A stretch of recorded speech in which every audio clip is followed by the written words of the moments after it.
Astro पंडित Joshi ji YouTube channel में आपका हार्दिक स्वागत है। आज जानकारी दे रहा हूं कब करें ग्रहों के उपाय।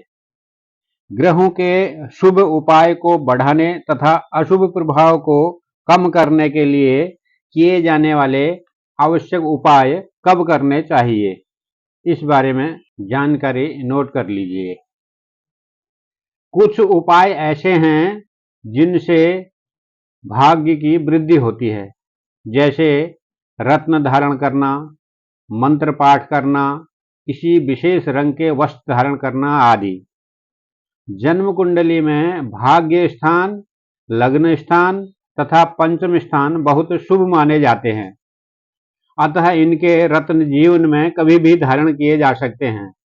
इनके लिए न तो कोई आयु सीमा निर्धारित होती है और न ही संबंधित ग्रह की महादशा अथवा अंतर्दशा आने का इंतजार करना पड़ता है। जिस कार्य को करने से भाग्य प्रबल होने की संभावना हो, उसे यथाशीघ्र कर लेना चाहिए। कुछ उपाय ऐसे होते हैं जो संभावित अशुभ फलों में कमी करने के लिए उपयोगी होते हैं। जन्म कुंडली में जो ग्रह तीसरे, छठे, 8वें या 12वें स्थान के स्वामी होते हैं, उन्हें प्रायः अशुभ माना जाता है।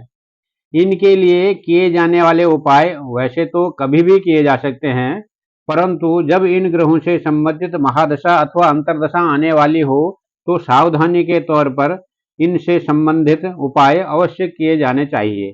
जन्म कुंडली में जो ग्रह निर्बल हैं, वृद्ध अथवा बाल अवस्था में हैं और उनसे संबंधित दशा या अंतर्दशा आने वाली हो, तो उस ग्रह से संबंधित शांति कार्य भी अवश्य करने चाहिए।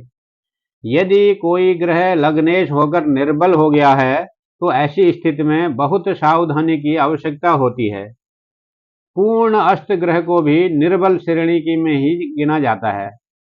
यह भी ध्यान रखा जाना चाहिए कि अष्ट अथवा पूर्ण अष्ट ग्रह धन तो दे सकते हैं, परंतु सुख अथवा मानसिक शांति नहीं दे सकते। जब कोई महत्वपूर्ण दशा परिवर्तन होने वाली हो, तो उसके प्रारंभ होने से 2-3 महीने पहले ही आवश्यक उपाय भी प्रारंभ कर देने चाहिए। प्रायः जन्म समय में मामूली अंतर होने पर भी इन दशाओं की प्रभावी अवधि में 1-2 माह का अंतर पड़ जाता है। कुछ दशाएं प्रारंभ होने के कुछ समय बाद ही अपना परिणाम दिखाती हैं, जैसे शनि, शुक्र अथवा बृहस्पति की दशा। बुध की दशा तुरंत फल देने वाली होती है तथा राहु की दशा अचानक फल देती है। ऐसे में इनके फल मिलने तक इंतजार नहीं करना चाहिए तथा उचित समय पर तुरंत उपाय कर देने चाहिए। यदि दशा अधिक कष्टदायक है तो एक ही उपाय को 2-3 या अधिक बार दोहराया जाना चाहिए। यदि दशा शुभ है तो भी उसके प्रभाव को बढ़ाने के लिए भी यथासंभव बार बार व अधिकतम उपाय किए जाने चाहिए। गोचर ग्रहों के अनुसार जो ग्रह वर्तमान में चल रहे हों, उनके भी उपाय किए जाने चाहिए। प्रायः बृहस्पति, शनि व राहु केतु के गोचर को का भी प्रमुखता दी जाती है। राहु का गोचर लग्न व अन्य शुभ स्थानों पर अच्छा नहीं माना जाता है। शनि व बृहस्पति का गोचर भी महत्वपूर्ण होता है। साढ़े साती का संबंध शनि के गोचर से ही है। बृहस्पति के संबंध में कहा जाता है कि जहां वह बैठता है उस स्थान को हानि करता है तथा जहां वह देखता है वहां लाभ देता है। स्थान हानि करे जीवो, स्थान वृद्धि करे शनि। शनि के गोचर के संबंध में एक महत्वपूर्ण बात यह है कि जन्म राशि से 12वें और जन्म राशि पर तथा जन्म राशि से दूसरे स्थान पर शनि के गोचर को साढ़े साती कहा जाता है तथा जन्म राशि से चौथे व 8वें स्थान पर शनि के गोचर को ढैया कहा जाता है। यह बहुत ही कठिनाई का समय माना जाता है। जब शनि लग्न से या चंद्र राशि से 5वें स्थान पर होता है तो व्यक्ति को बहुत अधिक आर्थिक कठिनाई देता है।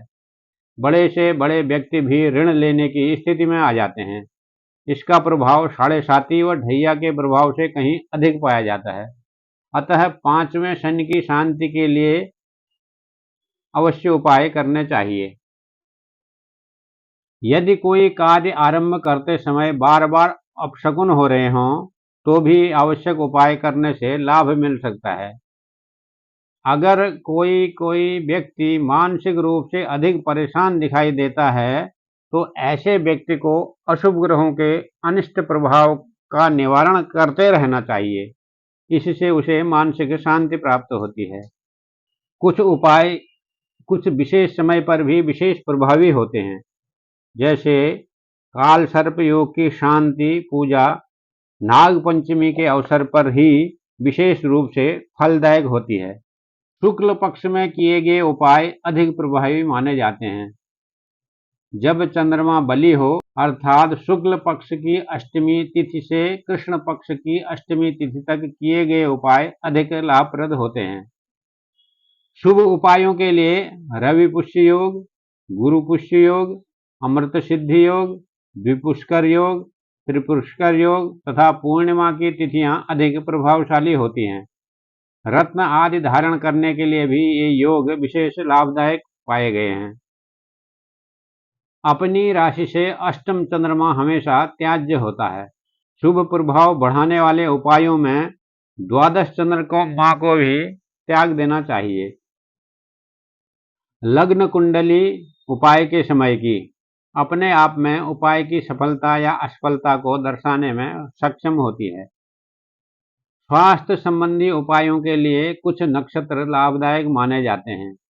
अश्विनी, रोहिणी, पुनर्वसु, पुष्य, मघा, उत्तरा फाल्गुनी, हस्त, स्वाति, अनुराधा, उत्तराषाढ़ा, श्रवण, धनिष्ठा, शतभिषा, उत्तरा भाद्रपदा तथा रेवती नक्षत्र और सोमवार, बुधवार, गुरुवार तथा शुक्रवार शांति और पौष्टिक कार्यों के लिए शुभ माने जाते हैं।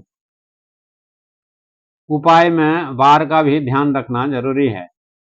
शत्रुओं द्वारा पहुंचाई जाने वाली बाधा को दूर करने के लिए मंगलवार, सरकारी कष्टों से छुटकारे के लिए रविवार, धन संबंधी उपायों के लिए शुक्रवार, शिक्षा संबंधी उपायों के लिए बृहस्पतिवार, स्वास्थ्य संबंधी उपायों के लिए सोमवार तथा व्यवसाय में बाधा निवारण या प्रगति के लिए किए जाने वाले उपायों के लिए बुधवार लाभदायक होता है। अधिकांश उपाय दिन के समय किया जाना आवश्यक होता है। सूर्यास्त के पश्चात किए गए उपाय प्रायः अधिक फलदायक नहीं होते हैं। चंद्रमा ग्रह से संबंधित उपाय रात्रि में किए जा सकते हैं। जब कोई ग्रह किसी राशि में प्रवेश करता है तो उसके फल में उस राशि की प्रकृति के आधार पर कुछ परिवर्तन हो जाता है। ग्रहों के फल देने का समय भी अलग अलग है। सूर्य व मंगल राशि में प्रवेश करते ही फल देते हैं। शनि व चंद्रमा राशि के मध्य में पहुंचकर फल देते हैं। बृहस्पति व शुक्र राशि के अंत में फल देते हैं। इन ग्रहों का संबंधित राशि में प्रवेश करने से पहले ही उस पर प्रभाव पड़ना आरंभ हो जाता है। सूर्य ग्रह का प्रभाव संबंधित राशि में प्रवेश से 5 दिन पहले, चंद्रमा का 3 घड़ी पहले, मंगल का 8 दिन पहले, बुध का 7 दिन पहले, बृहस्पति का 2 महीने पहले, शुक्र का 7 दिन पहले, शनि का 6 महीने पहले तथा राहु व केतु का संबंधित राशि में प्रवेश करने से 3 महीने पहले आरंभ हो जाता है। ग्रह गोचर देखते समय इस बात को अवश्य ध्यान में रखा जाना चाहिए। इस प्रकार अनिष्ट ग्रहों के या शुभ फल प्राप्त करने के लिए जो भी उपाय करने हैं उनको अगर इस प्रकार बताए गए समय पर किया जाए तो बहुत लाभदायक सिद्ध होता है।